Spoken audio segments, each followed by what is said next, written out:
women's match of the night. Toni Storm and Britt Baker, a rematch from the Owen Hart Memorial Cup tournament, and we saw Toni Storm come out on top. And this one is helping. I mean, Toni Storm's promo earlier in the match or earlier in the night was pretty epic in my opinion. I thought she delivered a fantastic promo. None of these back and forth ones face to face, just her and the camera and a microphone being held there. So I think that's when you get the true passionate promos that I really enjoy.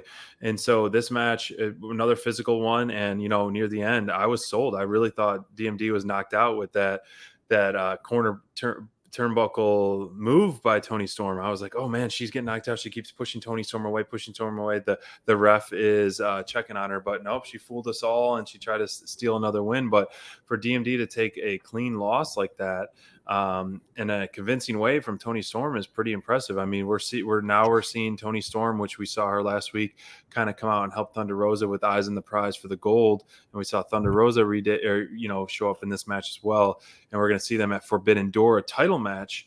That being said, this would be only Thunder's third or fourth title defense, and Toni Storm is one of those ones that could be a nice division leader. She's got it, dude. I mean, she definitely has that it factor. I said it early on when we first saw like Toni and Britt having their little program earlier on in the year. She didn't look scared of Britt, and she was able to step up. And I feel like, me personally, Britt, when people go toe to toe with Britt, a lot of these girls are quickly exposed for not being ready to be at the top. And Toni, I haven't seen any of that yet. I think that these two work really well off of each other. Toni's got confidence. She's able to cut good promos. This in-ring match, I mean, this was one of the better Britt Baker matches that I've seen. And I'm a diehard DMD fan. I felt like this match was like start to finish, really solid work. And I think that Britt is underappreciated in the ring. I said it once, I'll say it again.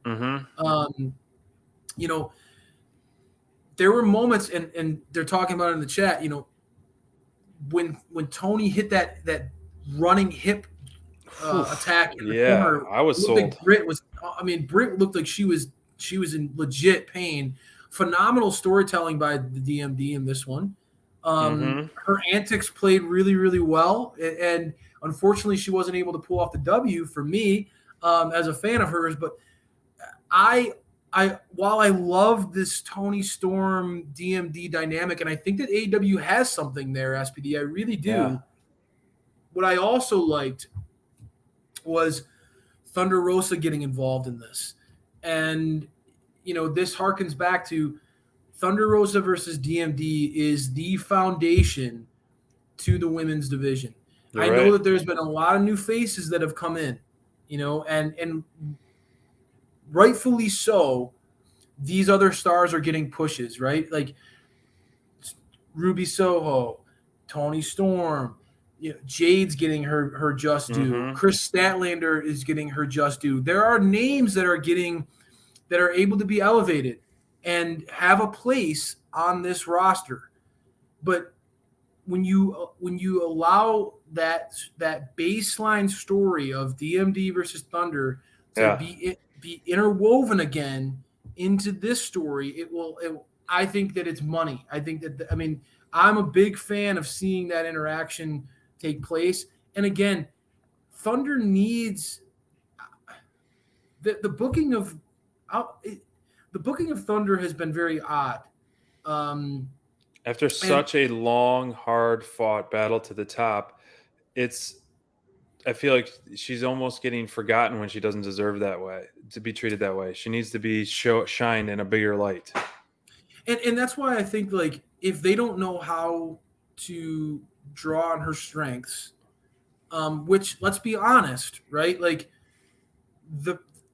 she took the belt off of somebody in Britt who you can put Britt in a lot of different stories, a lot of different types of segments, and that Britt's going to shine, right? Yeah. Britt has personality for days. Britt has that charisma and the confidence on the microphone where Britt can go out and Toni can basically say, Britt, you're gonna run with it here, and that she's going to deliver.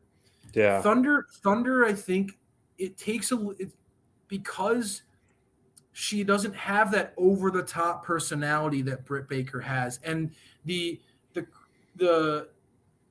braggadocious mic skills that Yeah. it's really hard to be a good babyface on the mic. You're right. Thunder Rosa gets over.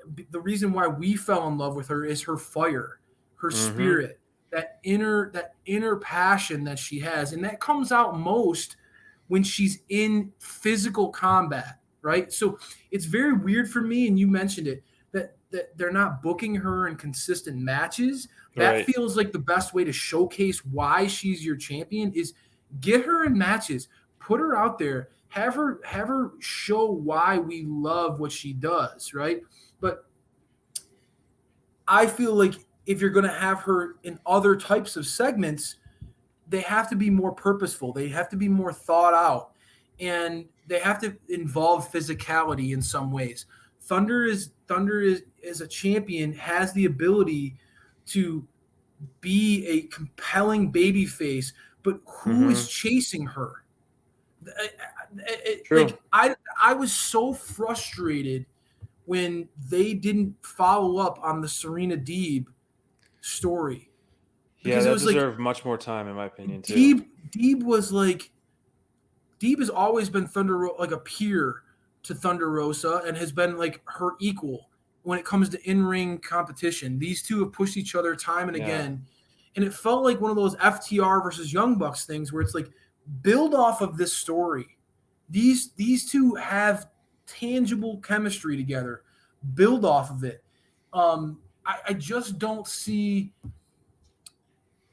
where are the and I guess maybe Toni Storm is emerging as that, but like then you're doing face versus face, and I feel like you're setting Thunder up to be in a bad spot again. Like, where are the heels that are challenging Thunder Rosa? Where is that happening? I'm sorry, like maybe I don't agree with that comment about Thunder going heel. I get I don't that want her to either, but she has the physical ability, right? Like she's definitely a badass in the ring, and badasses sometimes work better as baby faces or better as heels because they can really lean into being aggressive and physical and Serena Deeb. right? I get that. But like Thunder is such a compelling baby face that all you need is where are these heels in the division that are stepping up? And Britt raised the point. It feels like the title misses her. Like, where are these heels coming out of the woodwork to challenge the champ? I don't see it, and I feel like that's a big miss on AEW's part. I don't know, man. No, you make some valid points, man. I know